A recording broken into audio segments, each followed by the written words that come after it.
در نظر دوستی و رفتار دشمن میکنی، مثل زن در کوچه ها غیباتی من میکنی.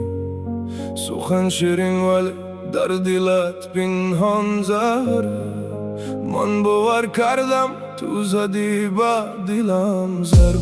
با دوستان هم درد باش در هر یک حال، چون خاک باش و گرد باش به غرور پاک.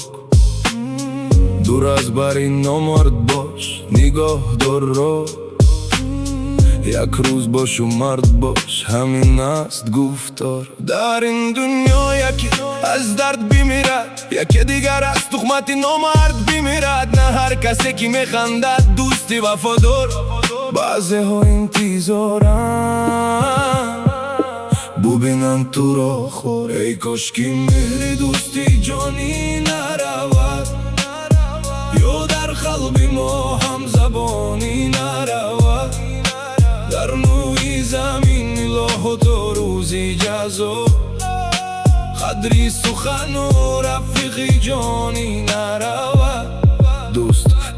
دوست کجاست که دل آرام شود، که به دردم رسد همراه شود. در این دنیا کم است وفا راستی، باقی همه نقش و سخنهای خالی. غنیمت دان دیدار دوستی قدردان، همیشه پر سحوالگر باشد دوریان. نزدیکان رفیق مهربان کم است در زمان، نگاه دار او را مثل نوری جان. خصلتت چون شعر باشد راحت راست، با شغالان راه مرف گم میکنی خواست. مرد رو در هر کجا نامرد رسوا، این حقیقت از برادر نیست افسانه. دنیا میدان است هر کس نقش میبازد، کی راست میرود کی پشت تو میسازد. دوست گفتم دست دادم از صدق از دل، هرچی گفت شنیدم باور کردم پر.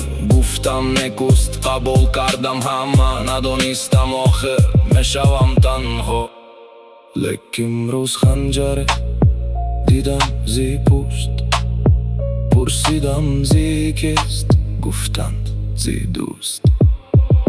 خاموش ماندم نفس در سینم بست، دلی که باور کرد آهسته شکست. نظر بی دشمن بود نه دردی بیگانه، زخم از همون کسی که بود برایم خانه. اگر دشمن میزد تو خط میکردم، لیک دوست زد و من گم شدم. خاموشی بهتر از دوستی دروغین.